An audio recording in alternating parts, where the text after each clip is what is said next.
From the headlines that move us to the plays on the fields and the people making a difference. It's news, sports, and stories that keep our community alive. This is the Heartbeat of Tampa Bay. I'm Christopher Ingram. And I'm Sarina Fazan. Thank you so much for joining us, everyone. How you doing, Sarina? Great. Christopher, how are you? I wanted to thank you so much for so many things, especially making my birthday so special. Well, I know your birthday is important to you, and you look great for 39. Oh my gosh, thank you so much. Yes, everybody, 39. To be 39 again, Oh, right? yes. No, you were so special. Thank you. Well, oh, my gosh. And it was Ted's birthday, too? Yes, it was Ted's birthday, too. So did you guys do anything fun? Well, we went fishing. Oh my I God. saw you sent me pictures like you Yes. actually went fishing. Now Ted's an avid fisherman, but you not so much. You know what? I think that Buddy should share that picture of the big kingfish that I we sent should you though. We'll definitely put that up. Because truly, I'm the one that caught that big one. Yeah? But I didn't have the strength to reel it in. Now Ted may disagree, but I promise you, Serena, what is it called when you hook it or whatever? If you couldn't reel it in, you didn't catch that fish. You hooked it though? You were holding the line when it took the bait? Okay, is that what it is? Like when you, yeah. So, but you got to actually bring it in to claim catching it. I really couldn't though. I mean, it was a big fish. Yeah, I saw it was big, yeah. You've gone out on the boat. You guys have gone out fishing before too. Yeah, Ted's a good fisherman. So are you. No, it was so Ted's fun. really good. He caught more fish in the first 20 minutes than Jay and I caught the whole day. He really did. It was fun. Well, it was really special, but I wanted to thank you so much because I kept on looking at those graphics that Julie Schaefer also did for my birthday. And then she did another graphic, which you and I both shared on Facebook. That's Easter eggs. Beautiful. Yeah, it was really cool. She does a great job. Yeah, we got something special coming soon, too. So we'll see. So your birthday's next in June. Yeah, coming up. Yeah. Okay, so we're going to talk about Rays, the Tampa Bay Rays. Obviously, baseball is back. We're also going to talk about, the stadium deal. Crazy events in Spring Hill, Florida man story. Right. Oh my gosh, it's so sad. Yes, we have that to talk about. And then we have some bizarre stories too. We have some really bizarre stories. Oh my gosh. The lady that sneezes worms. Yes. Yeah. To twins and who's the dad? Yeah. The paternity case. Yeah. Oh my goodness. And then social media, dogs and other animals on social media, better than humans. I know, making more money. Right? I need to put Bingo and Kai, my Great Dane, on social media, I guess. You should, actually. I have a couple times, and it gets a lot of likes. Yeah. Okay, so let's talk baseball. Spring training passed, and the season has started. The Rays had their first home game last week. They've got home games this weekend against the Yankees. I'm going to go to a game, and we have this deal that I think is absolutely horrible, that is being proposed by the Tampa Bay Rays and the Hillsborough County Sports Authority, led by Ken Hagan, a county commissioner of 3,000 years. And I say that because he's bounced around from district to district and kind of violated at least the intent of the term limits law, but in any event. Christopher, tell us how you really feel. Yeah, I'll tell you, I'm not a big fan of Ken's right now. I spoke to him. I called him last week. And I did. I called him, and I called several members of the Tampa City Council, and I let him know my thoughts on the stadium. And this is a bigger boondoggle than I could have ever even imagined. Last week, it was being proposed that they wanted $457 million of taxpayer monies from Hillsborough County to build this stadium. Yesterday, well, I guess Thursday of last week, it came out that they want $2.3 billion for the stadium, and they want taxpayers from the city of Tampa and Hillsborough County to foot $1.1 billion of it. Okay, so let me ask you.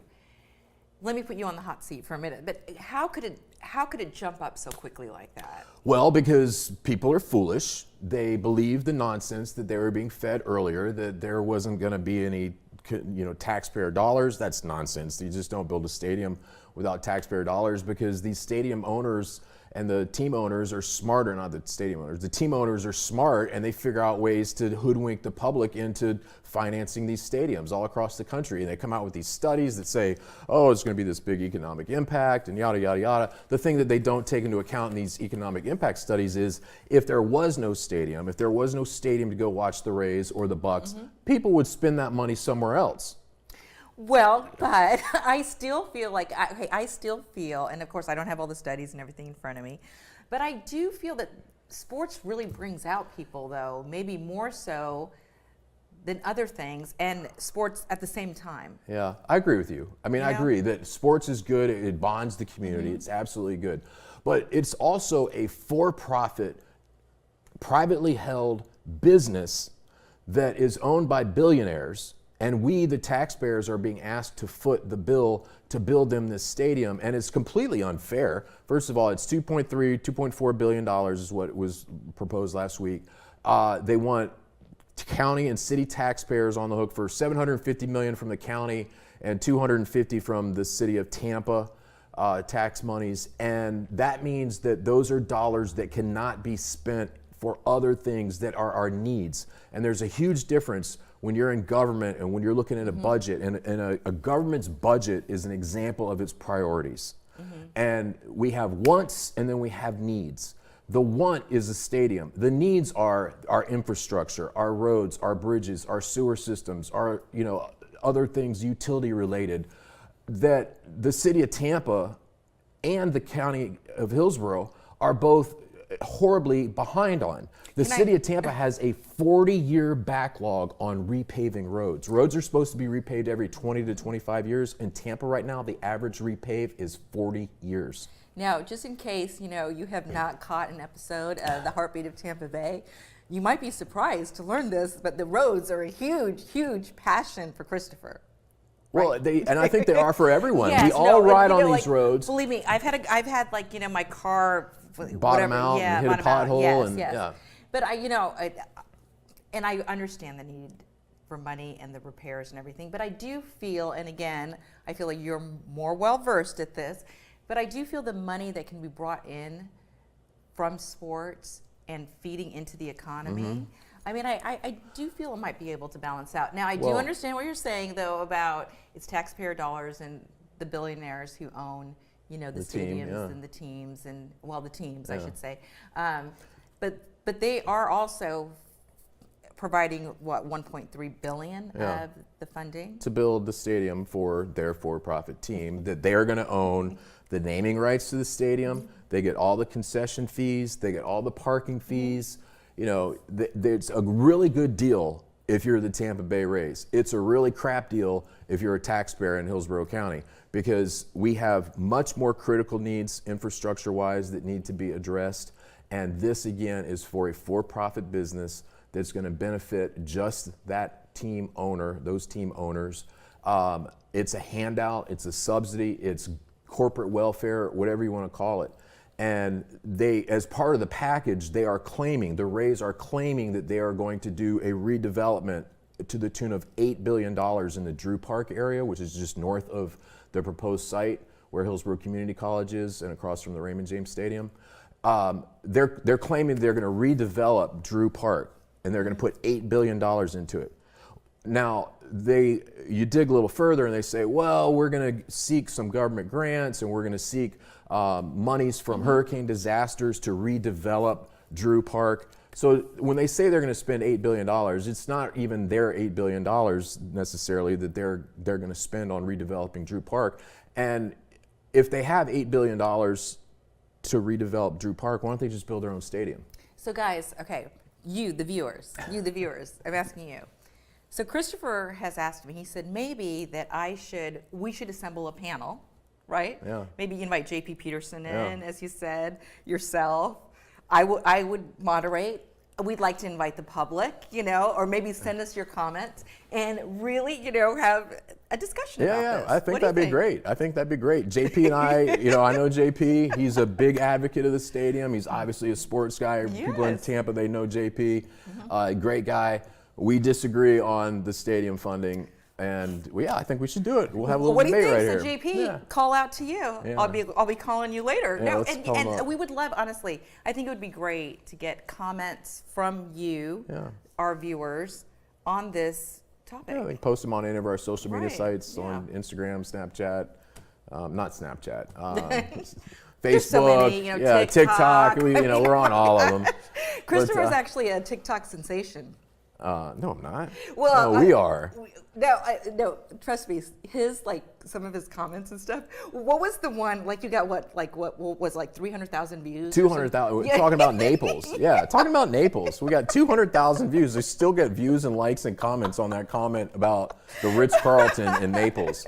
And it was funny that you bring that up because I was telling Alicia, who does all our social media postings, she does all that, and she doesn't ask me like which ones to post.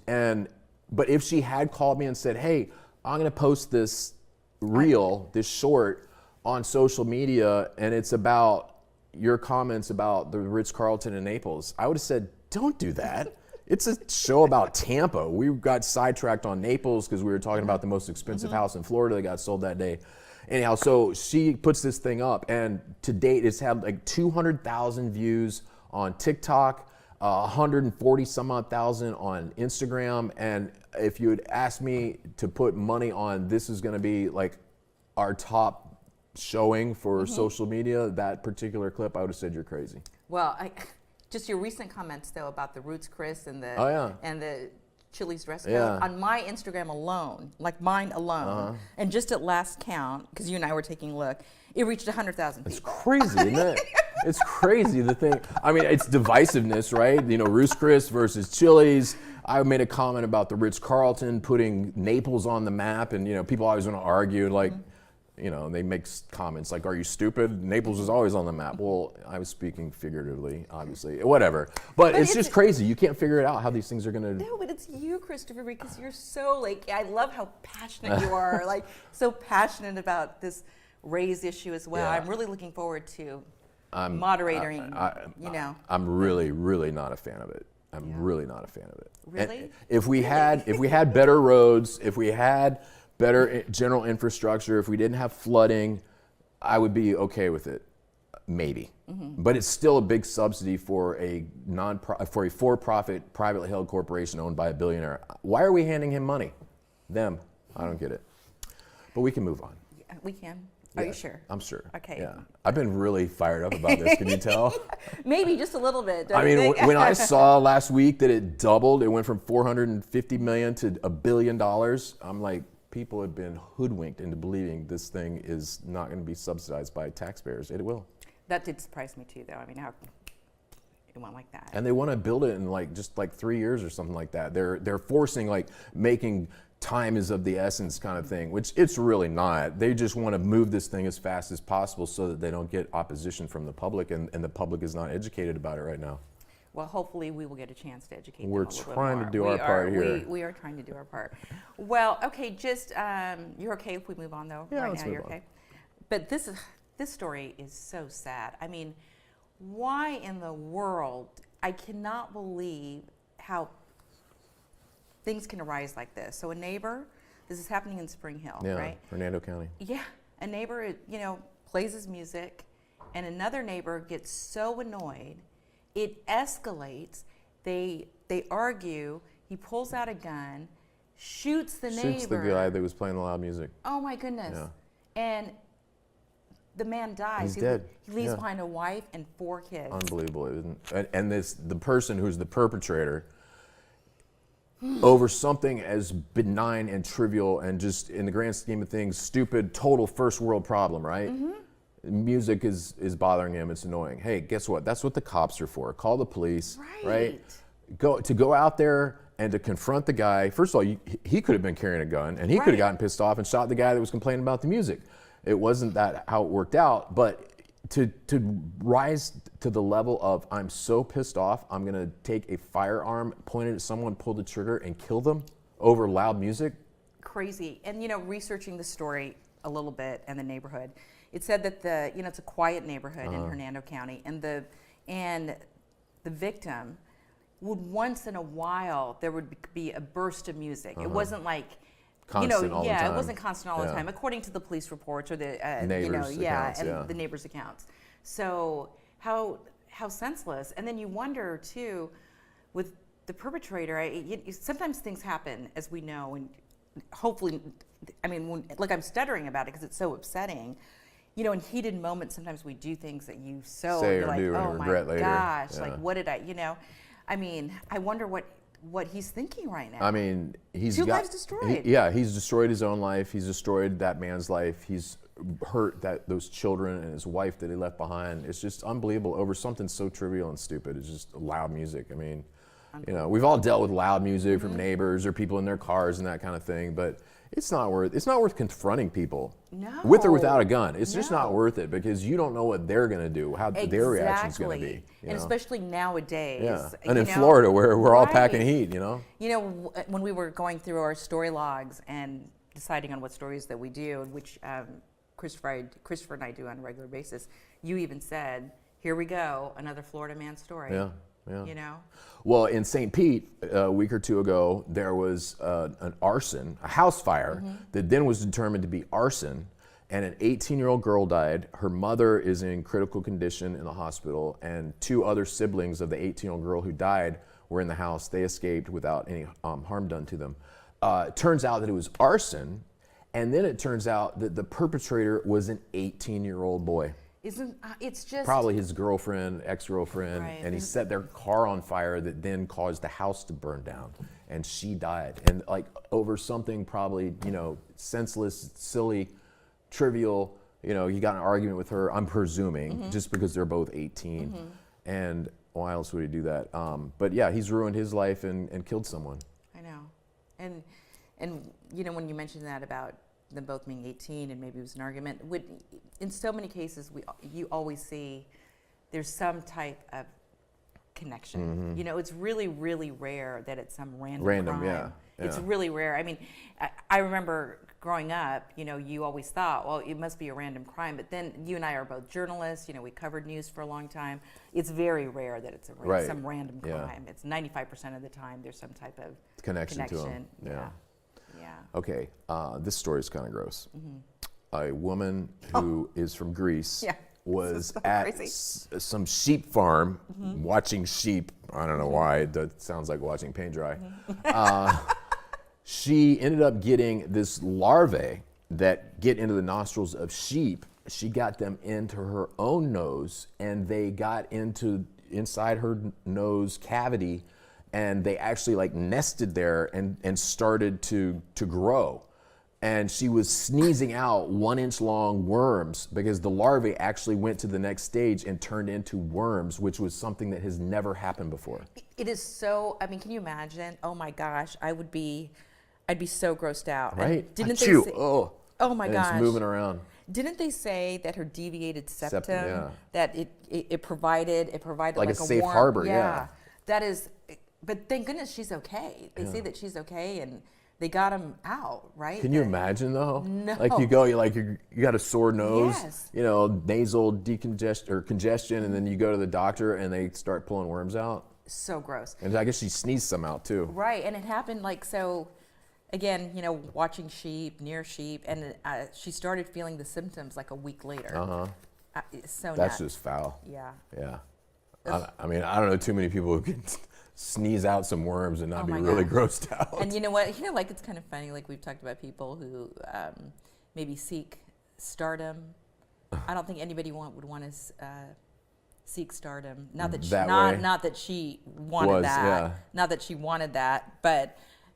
People know her now. Right? Her 10 minutes of fame are, I had worms in my nose.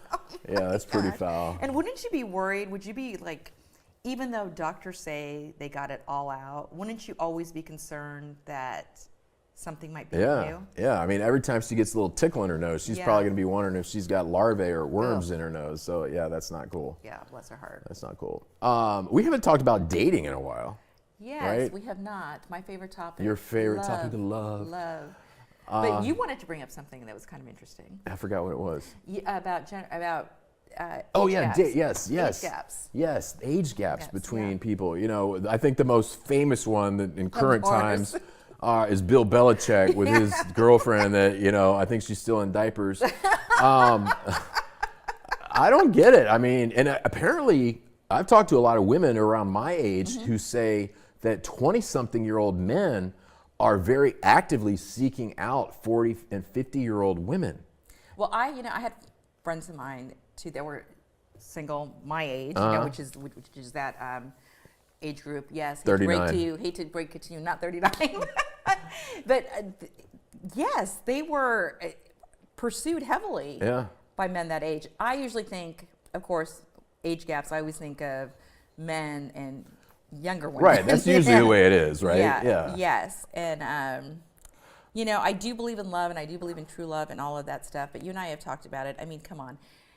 Especially with like Belichick or somebody, aren't those women out? I always say it's the Gucci belt. Right. That's how I phrase it. I think we've actually mentioned him once before, and he's looking for something that she's giving him, and she's looking for something, or vice versa. You know, they're both getting something that the other one wants, and I think for her it's money, and for him it's sex. Right. So then, you know, honestly, it's not our place to judge anybody, right? Still, it's bizarre. Yeah, and it's. I think so. And sometimes, I mean, I've had many discussions about this with many people, with men, women, friends on, you know, previous dating shows. It's sad to me sometimes if you're with someone and for a long time, and then, you know how they say you trade in the older version for a younger version. Right. You know, but some men that I have talked to have said, so oftentimes, though, they're happy, they're settled, and they feel that the woman is constantly trying to seek better and better. Like once a man finds his nest, or you know, I guess women nest, or his perfect cave, I guess. Perfect cave. For the most part, they're content. Do you agree with that? That men are content? Yeah, I think so. Yeah. It was interesting to hear that.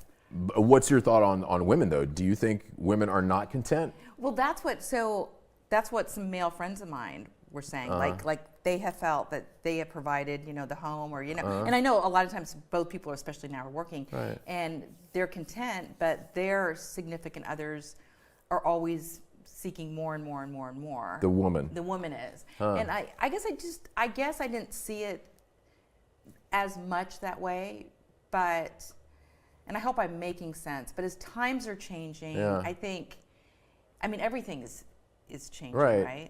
But there's still certain traditions, and it depends on what kind of person you are, or where you grew up, how you're raised, that kind of thing. But I think that, you know, definitely times have changed, and men have typically been the provider, right? Going back to, you know, cavemen and prehistoric times, right? You know, the male in most animal species is the provider and the protector. Yeah. And so I think that is basically ingrained in our genetics, both men in, you know, wanting to provide that role, and women wanting men to fulfill it. But given that, you know, so many women work now, and a lot of women, you know, they make more money than their partner, and so this notion of, you know, the man is the only provider, or is the one that always is going to pay, might be a little outdated. I think so. Because, you know, if you go back to why was it always that men are expected to pay, it's because prior to the 1960s, most women weren't in the workforce. And if you asked a girl out on a date and expected her to pay, she'd probably have to go back and wash dishes because she didn't have any money. Right. And we've discussed this before too. I do think, though, and yes, it's gentlemanly. It's very sweet, I think, especially at the beginning of the courtship, because I am old-fashioned that way, you know, when a guy might pick up the meal, or, you know, open the door, all of that stuff. I think that's so sweet. But I do think, especially if you're dating for a few months, if a woman should offer to pick up the check, you know, at least offer to pick up the check. Don't you think that? You know, because for me, it's also the principle of the thing. Right. It's the principle. It's I don't know, being graceful. You know, and I mean, for me, I mean, that's, you know, I mean, that's me. Right. And we've interviewed a lot of people on the show, and I think overwhelmingly a lot of the women have said they do appreciate when a guy takes the first steps and asks them out and plans the date and does do all the traditional things, you know, but then at a point, maybe it should equalize a little bit. Yeah. I'm with you on that. Yeah.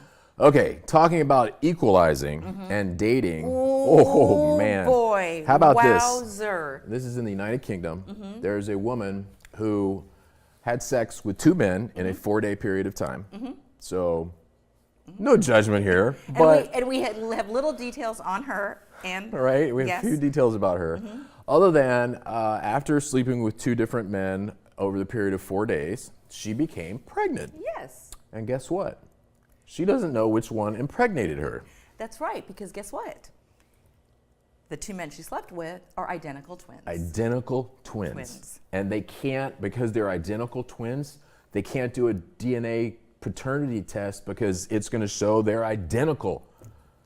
How about that? It's nuts. And so, and this, this case is unfolding in court because initially she put on the birth certificate one of the men's guys. names. Yeah. Then the other twin and the mother, and again, a lot of circumstances aren't being released right now, so it's kind of interesting, challenged that and said, hey, wait a minute. It might be mine. It might be mine. Yeah. So, I mean, it is sweet if you think about it that both of those young men, I think they're young men from, again, we don't know all the details. Specifically, but yeah, it seemed like they were. Because I saw like one report that said that they were 19, but we couldn't verify that they both want to take responsibility, which is honestly nice to see. They both played part in the deed, just only one of their swimmers got to the finish line. But that's a crazy story, right? And I don't know, what do you say about that girl? Well, before we even go there, but you know what they did say? They said that they might be able to determine which twin it is. But it's a big maybe, but it would be very expensive. It would be like really, like they gotta have to go so deep into that DNA that it's not like the normal paternity test. And it was fascinating because they said even if they do that, they're not sure if there's a guarantee. Wow. Isn't that something? We may never know. We may never know. But it is the fascination of twins. I had twins. Yeah. I know you do. Yeah, it was cool. It was fun having twins. People say, "Oh, it was a lot." You just deal with what you're dealt. It wasn't that much harder. But they're not identical, right? They're not identical. My girls they're fraternal, and they don't look alike. They don't act alike. They don't always even like each other. But it was cool. It was cool raising twins. I'm fascinated by them, like identical and fraternal. It's like it's yes. I've got a friend who has twins, and he used to tell me he has a boy and a girl, twins, and he was like, you wouldn't believe the number of times we're in a grocery store, and the girl, her name was Annabelle, and the boy was Armand, and the girl would be dressed in pink, and the boy would be in a sports shirt or something masculine, whatever that a boy would wear. And people would come up, oh, are they twins? And he'd be like, yeah. And then they go, oh, are they identical? And he's like, yeah, they're identical except for one thing. Like, how stupid are people, right? It's just like, open your mouth and search your foot before you start. Well, I think sometimes people, maybe it could be in a mistake. It's kind of like when you're at the airport and the lady taking the ticket says, have a nice flight, and you say, you too. Well, she's not going anywhere. Exactly. So, but quickly about twins. Do you have twins in your family? Yeah. So my dad's sisters, my aunts, are twins, and my ex-wife, her grandmother was a twin. Oh. So we have twins. I think it's more on the maternal side, like whether or not if it goes down through genetics, it's on the woman's side, than not the man's. But yeah, we have them in both sides of my family. I prayed and prayed and prayed for twins. You did? Yeah, but there's no twins in my family. Twins. Well, I don't know. You could go to UK and visit with these twins over there. They seem to be good at impregnating women, but I don't think Ted would like that. No, he probably wouldn't. You're done with kids. We're both done with kids, right? Well, if I had it my way, I would definitely. That's a whole other topic. You wouldn't take a kid right now, though, would you? Oh my gosh, if I could have a baby right now, 100%. You would? Yes. At your age? At my age, even. 39? Yeah, 39.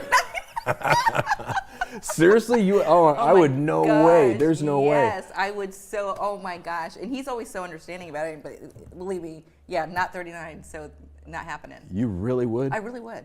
Yeah, I really would. You're the reason why I got a vasectomy after I got divorced, because I was like, I do not want to meet some gal and fall in love with her, and she's like, oh, but let's have a baby. And I'd be like, okay. I'm like, I'm just going to go to the vet, get that taken care of, and then it won't even be an option. But you're such a great dad, Christopher. Come on now. But I don't want any more kids. And I've told my girls, I'm like, I have changed my last diaper. If I have grandkids and I start to smell a stinky, I'm gonna be like, here you go, because I ain't changing it. I don't know. You might change your mind when, one of your girls. When it's actually there. Yeah, I don't know. I don't like changing diapers though. Are you familiar with the concept strategic incompetence? No. Strategic incompetence. Yeah. I shared this with my friend Roy when he and his wife had twins, actually. And he said, I'm just dreading having to change diapers. I said, Roy, do you know what strategic incompetence is? And he said, no. I said, well, in your case, strategic incompetence is when your wife asks you to first go change a diaper. Like the first time she asks you to change a diaper, do a really poor job of it on purpose. Like put the diaper on upside down, backwards, strap it the wrong way, don't wipe their butt really good, that kind of thing. And she'll never want you to change the diaper again. It's strategic incompetence. Okay, so now. He said it worked. Oh my gosh, really? Really? Yeah. Well, hopefully people are listening to this, and then the women will wise up and say to them, that is strategic incompetence. Shame on you. I changed a lot of diapers. I did not do that. I think the only time I really engaged in strategic incompetence was when I was a kid. And I would purposefully do a really crappy job of unloading the dishwasher because I hated it. I'd bang the dishes around, and my mom would come running, and she'd be like, "Get your sisters to do that," and they'd be like, "Mom, he's doing it on purpose." She's like, "I don't care. I don't want him breaking my dishes." So cute. Well, speaking of the diaper thing, though, I've got to tell you, Sammy's dad. Oh my gosh, talk about. We had every single car seat that was the best. Every single whatever. He was obsessed. He would not even let me change the diaper at the beginning. Really? You know what he would say? He'd be like, "Oh my gosh, are you hurting her?" I'm like, "I'm not hurting her." Are you hurting her? Are you hurting her? He's like, "I think you need to be a little bit more gentle." Oh my gosh. Oh yeah. Hilarious. Oh yeah. So it was I'm like, "I can change the diaper." He's like, "No, I've got it." And he's like, "I'll also give her the baths." I'm like, "Okay, yeah." Wow. So So that's cool. I hope you wouldn't argue over changing diapers with me. I'd be like, there you go. Knock yourself out. Okay, different subject. Dogs. Yeah, it was from babies, from sweet babies to puppies. To the fur babies. Right. But this is so funny because we read this article, we were researching that dogs make more money on social media than even humans. Right. They have more followings. They get more engagement. Apparently are more interesting and make more money. They get monetized better than most humans do. I know. Yeah. And they said, the article said even an average dog social media site, like an average one that only has 1,000 followers, I guess is what they're calling average. Those 1,000 followers are more than what 90% of humans have. 90% of people on social media have fewer than 1,000 followers. Isn't that incredible? But you put a dog, even an average dog's website or social media site is going to get 1,000 followers. You know what else I found very interesting? So that, and also, even when they had the dog basically endorse something that's very human, like drinking wine, or really? Yes, if they put the dog in with a picture of wine or whatever, okay, yeah. that people trusted the dog more. Isn't that something? Well, yeah, and so it's interesting though when we talk about the dogs making more money. Of course, it's the pet owner that is probably we got profiting. benefit. Yeah, for sure. But people really, honestly, pets. Yeah, fur babies are there. You like to talk about love? Yes. Do you know how to determine true love? How? You want to know what true love is? What? Take your dog and take your girlfriend, or in your case, your boyfriend, and shove them in the back seat of the trunk of your car and close it. And then come back an hour later and open it, and you'll find out what true love is. And how do you determine But the dog is going to love you. Your boyfriend or girlfriend's going to want to beat you up the head with a stick. You're so... Lock him in a car for an hour. It took me a while to get You need that, more guys. caffeine. Yeah.